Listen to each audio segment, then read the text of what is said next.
আসসালামু আলাইকুম এভরিওয়ান, জান্নাত ফ্যামিলি ব্লগের আরও একটা নতুন ভিডিওতে আপনাদের সবাইকে স্বাগতম জানাচ্ছি। আশা করছি আপনারা সবাই ভালো আছেন। আলহামদুলিল্লাহ, আল্লাহর অশেষ রহমতে আমরাও সবাই ভালো আছি। তো নতুন আরও একটি ভিডিও নিয়ে হাজির হয়ে গেলাম। আশা করছি আজকের ভিডিওটা আপনাদের সবার কাছে অনেক বেশি ভালো লাগবে। এটা হচ্ছে মুস্কানের বার্থডের পরের দিন সন্ধ্যার সময়। তো ওকে নিয়ে হচ্ছে ডেন্টিস্টের কাছে এসেছি। মুস্কানের দাঁতের মাড়ির দাঁতে একটু প্রবলেম আছে, কোনো খাবার খেলে অনেক বেশি যন্ত্রণা করে, গর্ত হয়ে গেছে। তো সেগুলো হচ্ছে ফিলিং করতে এসেছি। সাথে সাথে ওর সামনের নিচের দাঁতে হচ্ছে নড়ছিল দুইটা দাঁত, তো সেই দাঁত দুইটা আমরা ফেলবো। তো দাঁত দুইটা ফেলা হয়ে গেছে আর এখন তো অনেক কান্নাকাটি করছে। আর যখন দেখেছে দাঁত যখন উঠাবে তখন অনেক কান্নাকাটি করছিল। তখন এর আর ভিডিও আসলে করা কোনোভাবেই সম্ভব না। মেয়েকেই সামলাতে সামলাতে আমরা অস্থির ছিলাম। তো যতটুকু পেরেছি ক্যাপচার করেছি। তো কান্না করছিল আর বলছিল যে আম্মু কেন নিয়ে এসেছো এখানে, আর বললা যে দাঁত ফিলিং করব, তো তোমরা দাঁত কেন ফেলেছো বলে কান্না করছিল অনেক।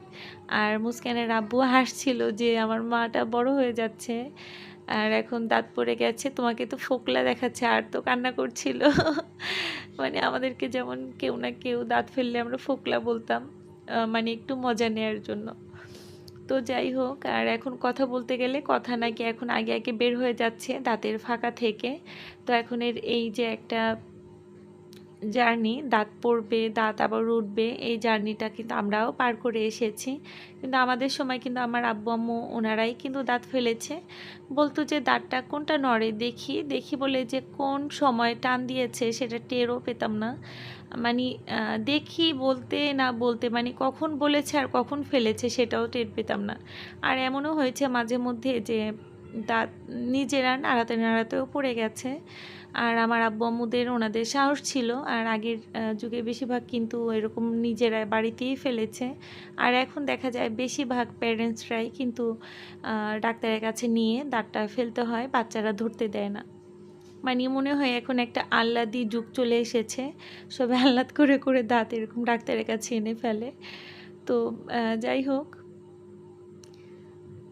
তারপর হচ্ছে এখানে এসেছে আবার ক্রিসেন্টে আমার ছোটো মেয়ের এক্স-রে আর হচ্ছে ব্লাড টেস্ট করব। তো ব্লাড টেস্ট একটু পরেই করব, নাহলে দেখা যাবে ব্লাড নেওয়ার পর কান্নাকাটি করবে, তখন আর হচ্ছে এক্স-রে করতে চাইবে না। তো আগে এক্স-রেটা করে দেন হচ্ছে ওর ব্লাডটা নিব, যেহেতু 7 দিন হয়ে গেছে। এরপরে হচ্ছে ওর রিপোর্টটা দেখাতে হবে ডাক্তারের কাছে যে এখন সব কিছু ঠিক আছে কি না। তো যাই হোক, এখান থেকে হচ্ছে আমরা বাড়ি চলে যাব। আর আমাদের সময় হতো কি, নিচের দাঁত পড়লে আমাদের বলা হতো যে উপরের দিকে কোনো এক জায়গায় রাখতে, আর উপরের দিকে দাঁত যখন পড়তো তখন হচ্ছে নিচে মাটির নিচে রাখার জন্য বলতো, তাহলে নাকি ভালো হয়। মানে এরকম করে নাকি দাঁত উঠে। আর এখনের বাচ্চারা কি করে, আমরা রাত্রে আসার পর ও মুস্কান আবার ওর দাঁত দুইটা দেখছিল। এখন হচ্ছে চুচু টিভি বা বিভিন্ন কার্টুনে দেখায় যে দাঁত পড়ে গেলে বালিশের নিচে রেখে দিলে সকালে পরি এসে এই দাঁতটা নিয়ে সুন্দর সুন্দর গিফট রেখে যাবে।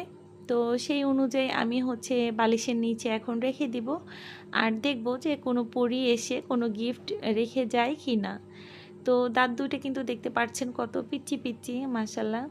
তো দাঁত দুইটা আমি এরকম বালিশের নিচে রেখে দিলাম, আর দেখা যাক সকালবেলা কোনো পরি এসে দাঁত দুইটা নিয়ে কোনো গিফট মুস্কানের জন্য রেখে যায় কিনা। আর দেখা যায় কি যে বাচ্চারা তো তেমন ব্রাশ করতে চায় না, কিন্তু ওদের ব্রাশ করার জন্য এই টেকনিকটা কিন্তু আপনারা সবাই করতে পারেন। বাচ্চারা তো ব্রাশ করবে না, নতুন যখন দাঁত পড়ে যায় তখন ওরা ভয় পেয়ে যায় যে হাই হাই দাঁত পড়ে গেছে আর দাঁত উঠবে কি না।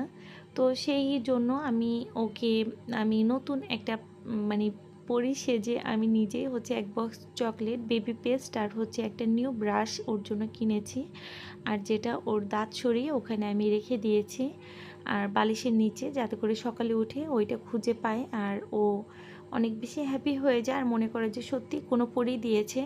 এই জন্য প্রতিদিন ব্রাশ করবে আর একটু একটু করে ওর দাঁতটাও হতে থাকবে, এতে করে ওদের দাঁতে ব্রাশ করার আগ্রহটা অনেক বেশি বেড়ে যাবে। আর পরির দিয়ে পেস্ট আর ব্রাশ দিয়েও প্রতিদিন কিন্তু এখন ব্রাশ করে, না হলে কিন্তু ওর এই যে পড়ে গেছে দাঁত কিন্তু আর কখনোই উঠবে না।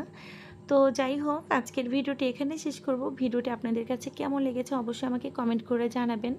সবাই ভালো থাকবেন, সুস্থ থাকবেন, আল্লাহ হাফেজ।